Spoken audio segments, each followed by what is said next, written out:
Bonsoir mesdames et messieurs.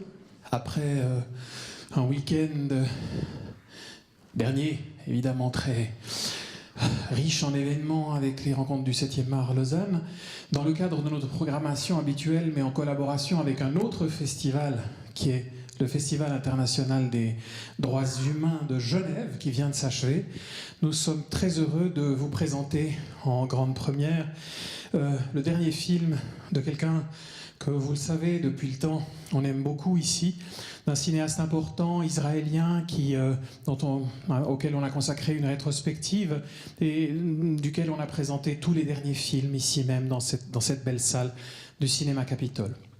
Nous sommes très heureux de vous présenter son tout nouveau film, Tramway in Jerusalem.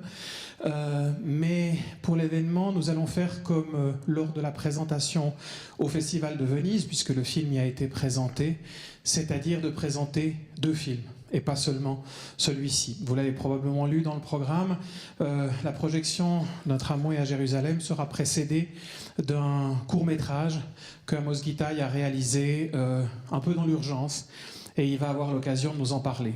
Comme toujours, nous allons parler du film après la projection, des deux films en l'occurrence, mais avant peut-être quelques mots de la part de son auteur, un ami, Amos Gitaï, qui est arrivé hier et qui nous rejoint sur cette scène. Merci Amos d'être là et de nous rejoindre.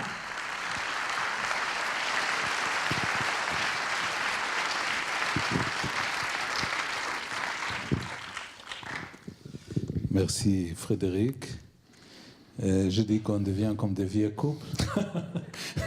Alors, je suis ravi d'être à Lausanne.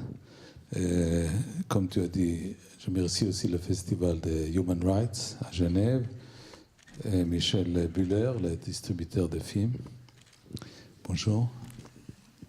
Ça va? C'est mon vieux couple à moi. Aussi, donc ça va. Oui, il n'y a pas de concurrence. Non, il n'y a pas de concurrent. Alors ce soir, comme il a dit Frédéric, on va montrer deux films.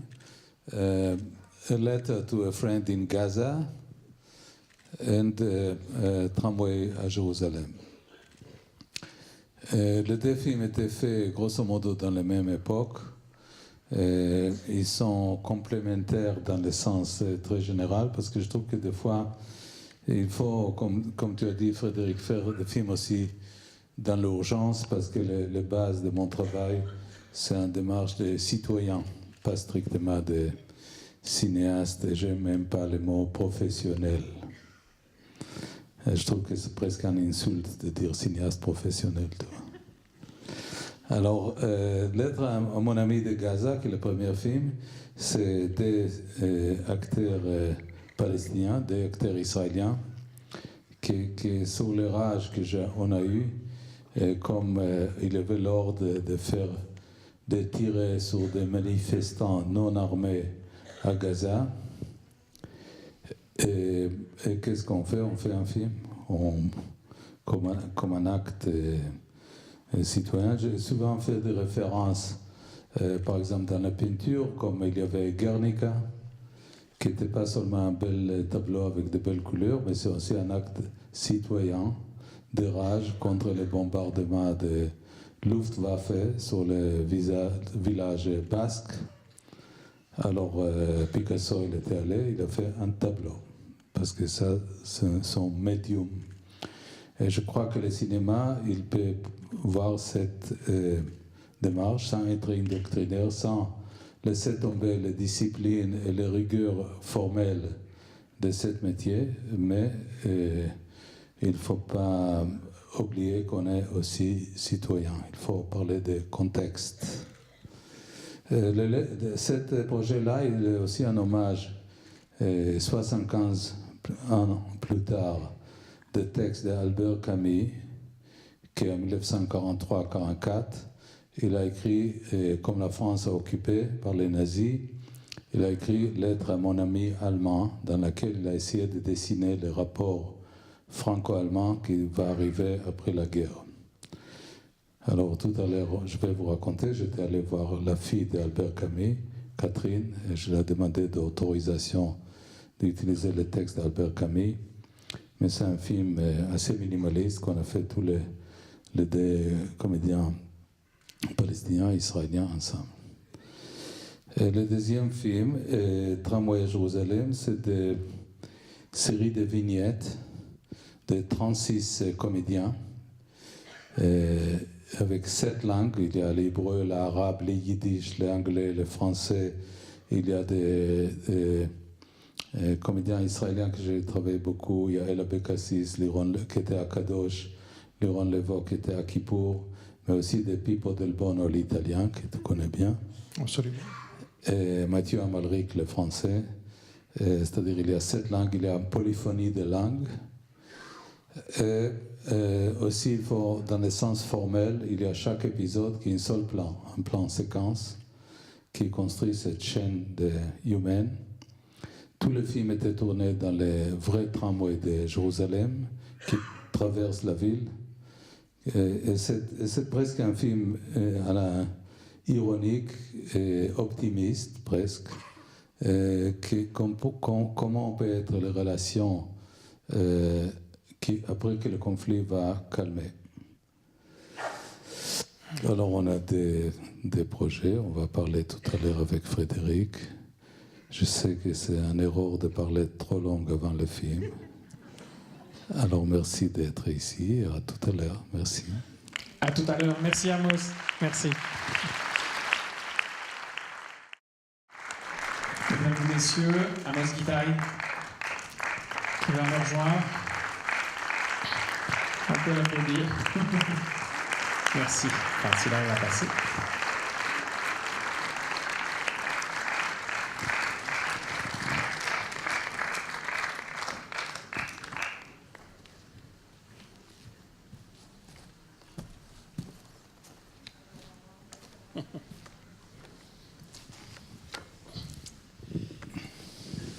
Welcome back. Merci d'être de retour. Merci. Je vais peut-être pour commencer la conversation te poser une question toute simple, mais qui a quand même son importance. C'est qu'est-ce qui t'a donné envie d'une part de retourner à Jérusalem, où tu n'étais plus retourné poser ta caméra depuis pas mal d'années, et après, comment est venue l'idée du tram? D'abord, Frédéric, j'ai toujours trouvé compliqué de parler tout de suite après un film. Je sais. Tu me dis ça toujours. Mais non, parce que le meilleur film que j'ai vu commence comme la projection est terminée. C'est-à-dire, on promène avec l'image et il faut creuser dedans. Non, moi, je cherchais une sorte de microcosme, une sorte de métaphore de cette ville. Et je trouvais que cette boîte de sardines de tramway dans laquelle on peut mettre toute cette figure avec leurs petites histoires, avec leurs histoires d'amour, beau, brisé, conflit, qui quand même coexistent sur cet petit morceau de cet espace très serré qui m'a intéressé.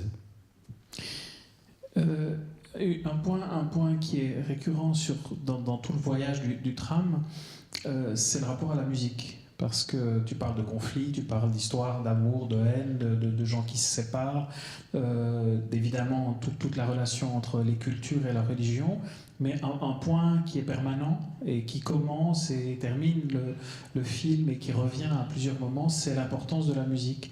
Quelle signification elle a pour toi? Les gens qui chantent et qui chantent dans différentes langues, y compris un rappeur. C'est-à-dire, effectivement, le mot-clé, c'est différentes langues, etc. Je trouvais que, de toute façon, les matières humaines pour nous, les cinéastes, les écrivains, les gens qui font l'art plastique, c'est le déplacement, c'est-à-dire toutes les planètes. Il n'y a plus de happy tribes, des gens qui restaient plusieurs générations sur la même terre, etc.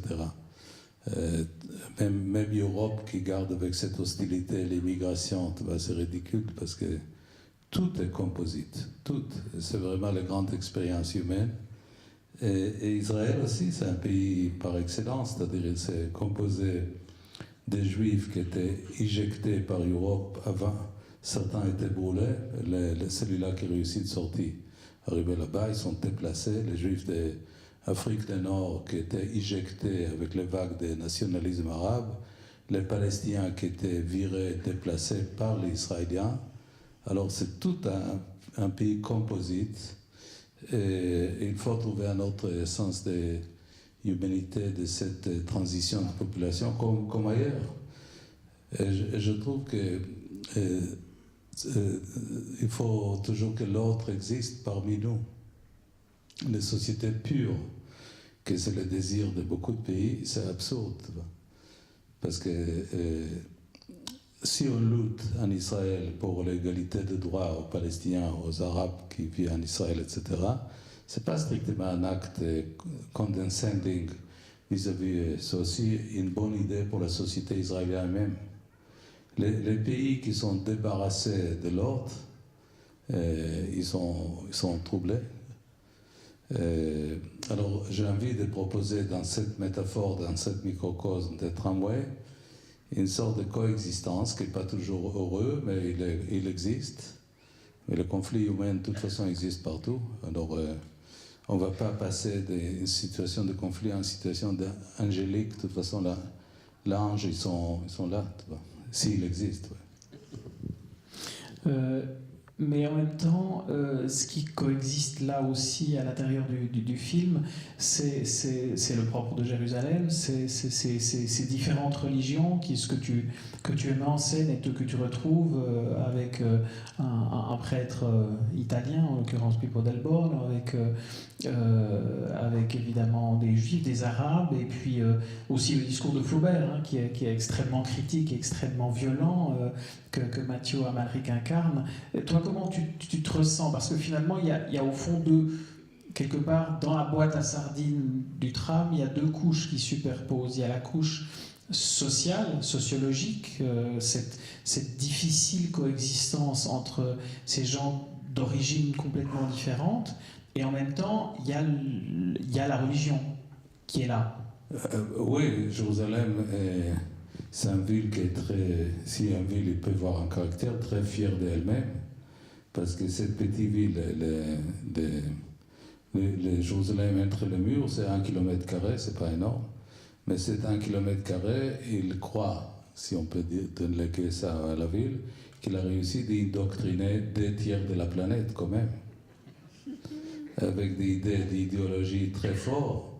Le judaïsme, le christianisme, l'islam qui indoctrinait 2/3 de la planète, c'est énorme, qui est sorti de cette petite ville, qui n'est pas énorme.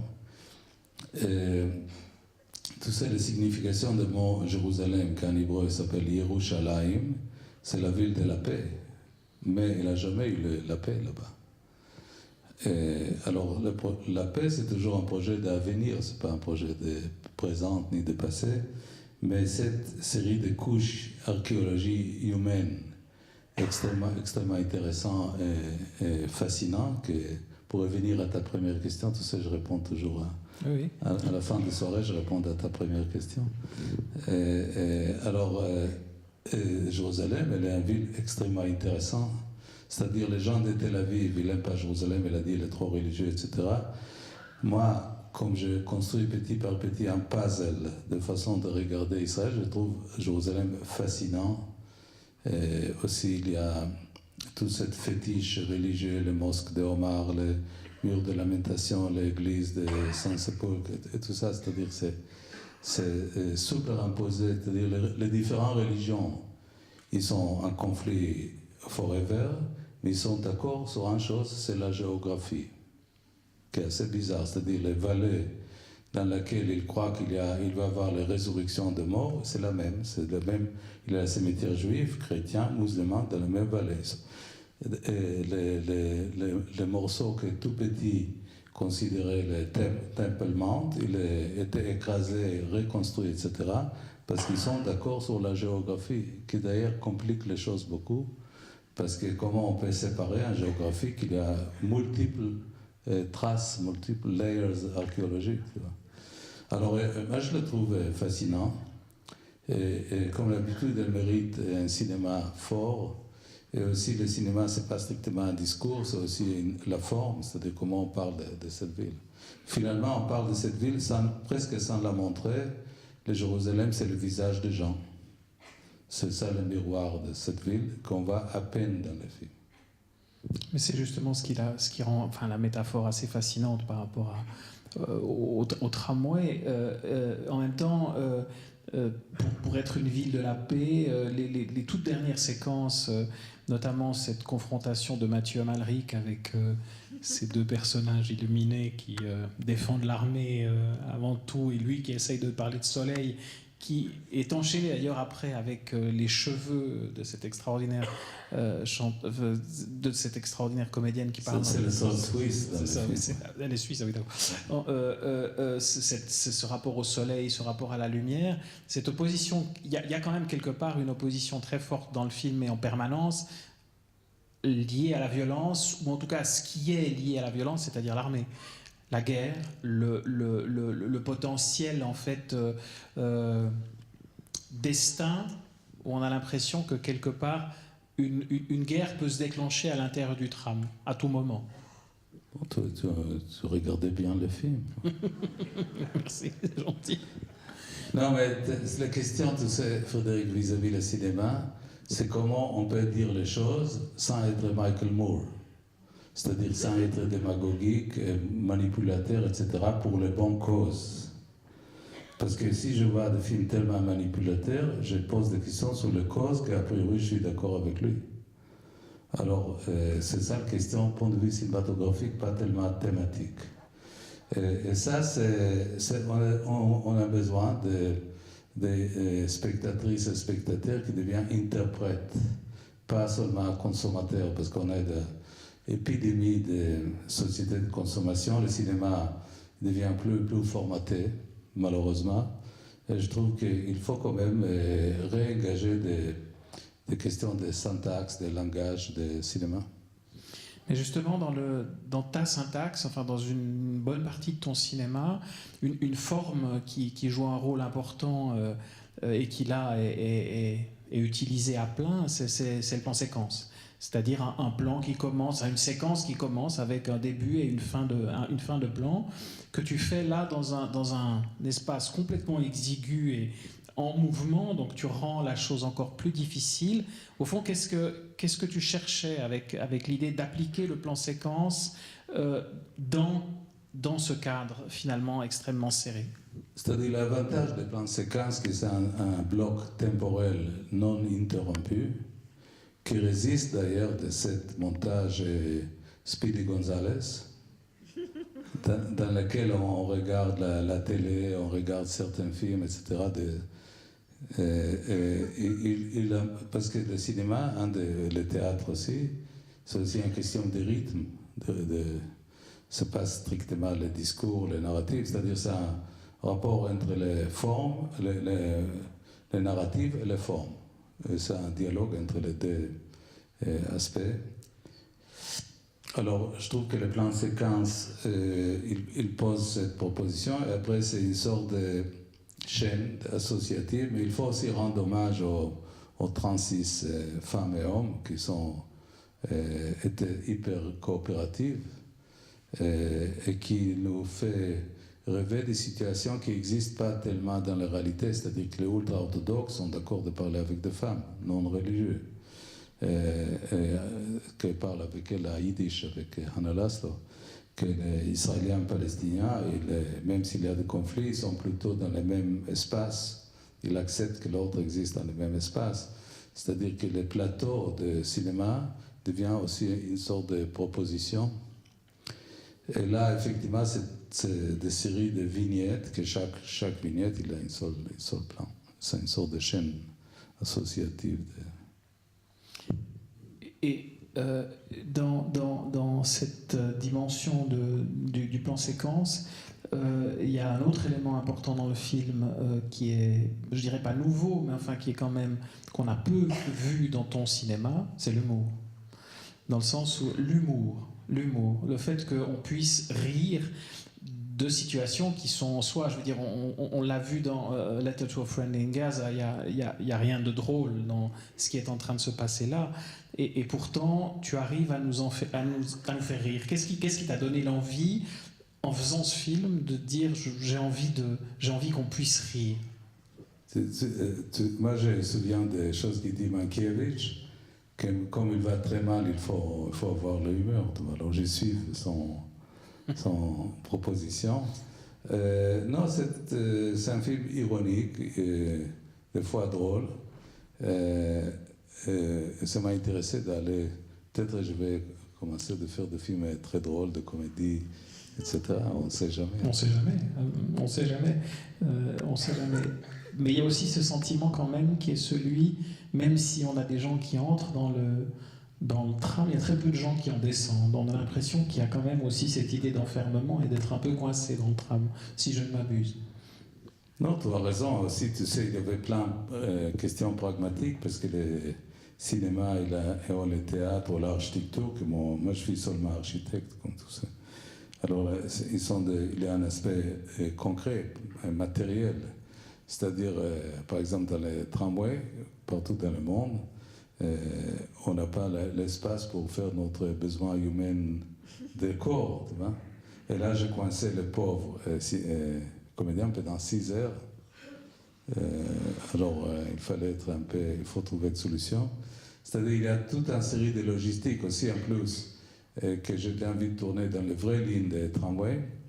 Et le general manager des tramways m'a dit, mais quand même, si tu insistes de tourner sur le vrai parcours, tu ne peux pas arrêter plus qu'une minute et demie. Sinon, tout le système de tramway de Jérusalem est bloqué. Et quand même, il y a 150 000 personnes qui vont dire qu'est-ce que c'est cette film qui nous empêche d'aller au travail, etc. Alors, il y a beaucoup d'aspects d'organisation et de méthodologies de travailler avec les comédiens. Par exemple, Comatier, qui était adorable, qui arrivait, il avait quelques jours, mais je l'ai dit quand même, je laissais simplement faire l'aller-retour des tramways pendant 6 heures, parce que j'ai jugé qu'il avait trop d'odeurs parisiennes. Il fallait mêler un peu mais il était super coopératif. Pipo aussi, et des autres aussi. Donc, c'est plutôt été agréable. Donc en fait, les comédiens montaient dans le tram, sans savoir ce qui allait se passer. Kidnappés, c'est ça. Voilà. Et tu les gardais pendant 6 heures pour une partie de tournage. Ouais. Voilà. Et tous les autres étaient des figurants aussi kidnappés par toi et volontaires. Oui, qui sont formidables. Les figurants aussi, il faut saluer les figurants. Et aussi les gens qui ont fait les sons, les images. Eric Gauthier qui a fait les images, les monteurs de sons. Louis Clavis qui a fait les... C'est-à-dire un film comme architecture, c'est bon, moi je suis sur stage avec toi, mais c'est un kibbutz, un petit kibbutz privé, tu vois. Non, mais ils sont... C'est-à-dire il faut voir confédérer les talents, l'énergie, les idées, et comment il faut prendre des décisions, mais aussi c'est le talent de tout le monde aussi.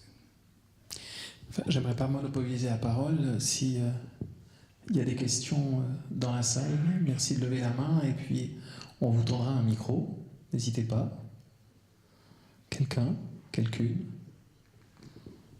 Voilà, là, tout là-haut. Est-ce qu'il y a un... On peut amener un micro. Voilà, le micro arrive, je crois.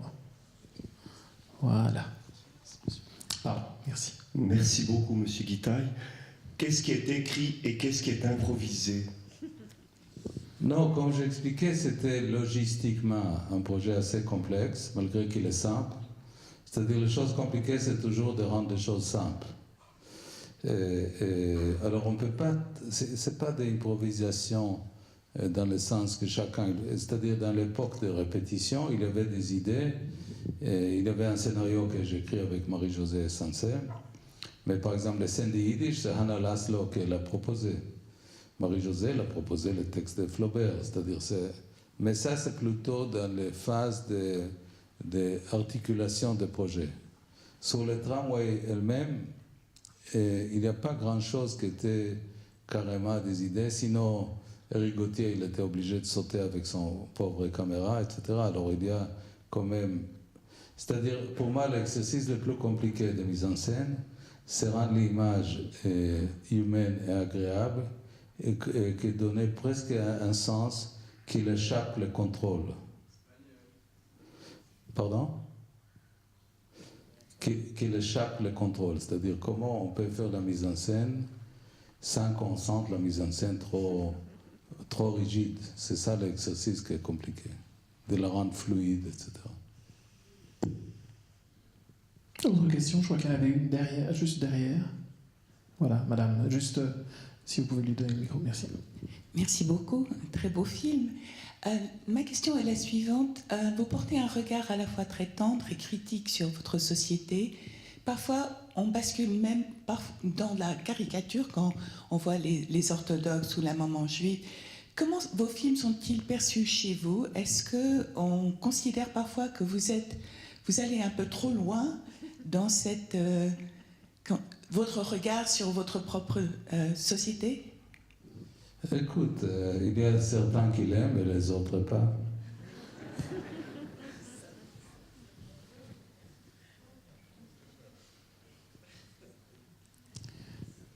Là, de l'autre côté, madame, aussi sur le côté. Voilà, pardon, monsieur ou madame, je ne sais pas. Désolé. Monsieur. Oui, monsieur Gataille, une question pour que je comprenne parfaitement ce film. Vous êtes un pessimiste ou un optimiste? Ça, c'est vraiment une grande question. C'est pour ça que je vous la pose. Oui, c'est bien. Moi, je trouve qu'il faut garder l'espoir. Parce que l'espoir, c'est un moteur de changement. C'est-à-dire, si on devient pessimiste, tout est noir, on devient nihiliste. Alors, c'est pas... Si je regarde les choses qui se passent avec les gens qui gèrent ce pays, ça me rend tout triste. Parce que je trouve qu'ils appliquent la force, ils sont vulgaires, ils sont kitsch. Et ils vont détruire le tissu de cette société que je considère qu'elle est nécessaire qu'elle existe. Alors, je suis critique, c'est pas une histoire d'optimiste ou pessimiste. Mais une fois, j'ai fait un panel avec Elie Wiesel, il m'a dit une chose assez forte mais terrible. Et il m'a dit, Amos, écoute, pendant la guerre, les pessimistes sont partis à New York et les optimistes à Auschwitz. Merci. Ici, devant Maxime, si... Je pense que oui, plus... Madame. Bonjour. Je ne suis pas très bien sûre d'avoir compris comment ça se passait sur le tournage. Est-ce que vous faisiez beaucoup de répétitions avec la caméra avant de tourner? Ou est-ce que la caméra devait suivre les corps qui improvisaient leurs mouvements? Les deux. C'est-à-dire? C'est-à-dire quelques répétitions pour simuler les choses, et des fois les gens... les chorégraphies des plans, dans le plan séquence, c'est les choses les plus compliquées, d'ailleurs. Que ça me fascine toujours dans différents films, Kadosh, Kippour, Kedma, etc. Alors, c'est toujours une sensibilité aussi des opérateurs, le rapport opérateur et cinéaste, le dialogue entre nous.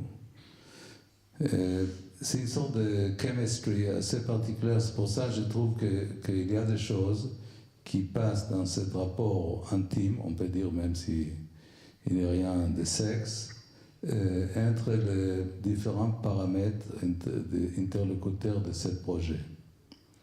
Et c'est très agréable comme ça passe comme ça. C'est-à-dire, on n'a pas besoin de dire d'une façon autocratique, hiérarchique, il faut faire comme ça. C'est-à-dire qu'il y a certaines choses. C'est-à-dire, comme je fais la mise en scène, par exemple, moi j'aime toujours de rien dire aux comédiens, parce que des fois, ils sont avec leur corps, avec leurs mouvements, ils interprètent une idée que j'ai eue mieux que je pensais. Alors après, j'interviens, des fois je suis d'accord, pas d'accord, mais j'invite toujours, je suis curieux de voir qu'est-ce qu'ils vont faire. Et c'est plutôt un processus agréable. J'ai fait ça avec des non-acteurs, j'ai fait ça aussi avec Jeanne Moreau, avec Juliette Binoche, Portman, etc. Mais aussi avec des non-acteurs. Des fois, ils proposent des choses, c'est-à-dire qu'il faut être très concentré quand on compose un plan. Mais juste pour ajouter une chose, est-ce que tu donnais des indications pendant le plan? Est-ce qu'il t'arrivait de... Oui, c'est vrai. D'après ce que j'ai cru comprendre, il y a quelques fois où tu dis même des choses... Bien sûr. Voilà, c'est ça. Non, moi je parle avec haut-parleur pendant les prises, qu'un galère pour les monteurs de son. Mais et j'ai fait ça dans tout le film, parce que je trouve que des fois, ça aide à tout le monde, les opérateurs, l'actrice, l'acteur. Parce que comme on est acteur devant une caméra, et si les personnes, les réalisateurs ne communiquent pas, c'est assez embarrassant. Alors des fois, comme je l'ai dit, des trucs, par exemple les célèbres plans que j'ai fait avec Nathalie Portman au début de Free Zone, si vous avez vu, le cahier de cinéma, d'ailleurs ils sont mis dans l'époque, des plans avec l'instruction que je parle avec elle pendant les prises. Et alors j'ai balancé des phrases. Et des fois, elle a corrigé les choses que je dis.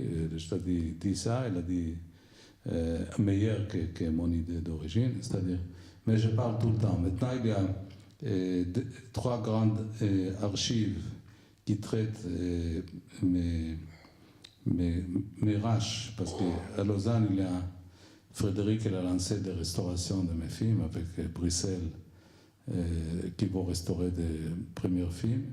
Mais aussi, j'ai fait avec Stanford University parce qu'ils sont très équipés avec les technologies numériques et ils ont tous les prix. Alors des fois, maintenant je suis prof à Columbia, à New York, alors des fois je montre comment les plans évoluent, c'est-à-dire on a la première prise, après j'ai dit des choses. Et comme ils sont gardés dans cette RH, toute l'instruction de mise en scène, et des fois c'est intéressant de voir le processus. De toute façon, moi je trouve que maintenant il faut montrer les processus parce que les gens, voir le film fini, ils sont trop impressionnés. Alors ils n'ont pas une idée comment c'était composé. Il faut partager cette savoir-faire. Je crois que tout est clair. Il y a madame encore une question. Monsieur, madame, monsieur, puis après on en restera là, mais il y a encore une question ici et une question là.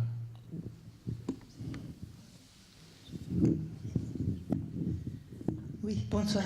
J'aimerais savoir, c'est par rapport au premier film que vous avez montré, et comment est-ce qu'il a été reçu en Israël? Comme je dis, il y a beaucoup. Le ministre n'a pas aimé le film.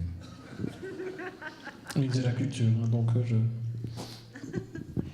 je précise. Le film il faut préciser peut-être que le film avait été montré à Jérusalem. Non, mais à Jérusalem aussi, oui. Non, mais je trouve que dans l'intérieur de toutes les sociétés, il y a des gens bien et des autres moins bien. Il ne faut pas assécher les gens qui sont bien. Il faut lui donner de matière, que le cerveau marche. Je crois que c'était dans tous les régimes, c'était en Espagne de l'époque de Franco, c'était dans les régimes autoritaires, etc. Il faut toujours continuer le dialogue et pas faire un siège sur les gens qui veulent faire de bon travail. Mais il y a aussi beaucoup des autres. Mais de toute façon, il faut faire le travail correctement, honnêtement. Et c'est ça la démarche de mémoire. Le mémoire, c'est pas un truc immédiat. Le cinéma, il n'a pas. Les gens croient que, bon, si je vais faire un film et je dis que Bush est un salopard, il va tomber. Non. Non, la culture, elle n'a pas un impact direct sur le réel. Elle a un impact, mais avec un délai. Alors, avec un délai, mais c'est quand même un travail de mémoire et de laisser des traces d'autres idées. Tout le projet que j'ai fait sur l'assassinat de Yitzhak Rabin, c'est qu'il y a des traces, que les tentations de réécriture d'histoire qui est très fort actuellement en Israël, elle ne va pas gagner totalement, qu'il reste des traces d'autres choses. Merci. Merci à tous, merci à Amos, merci encore, merci beaucoup d'être venus. Et le film, évidemment, va bientôt sortir. Merci.